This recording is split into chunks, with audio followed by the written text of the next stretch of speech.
Move to Portugal in 2026? Super easy.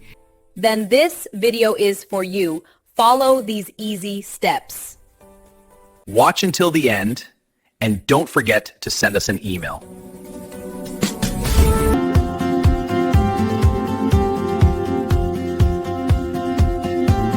Portugal has visas for students, workers, retirees, and digital nomads. E7 visa is perfect if you have passive income or remote work. Lisbon and Porto are popular, but smaller towns like Coimbra or Faro are cheaper and cozy.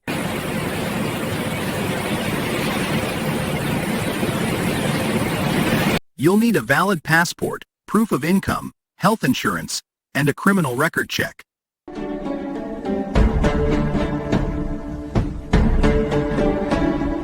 Once you arrive, register your address, get your residence permit, and open a bank account.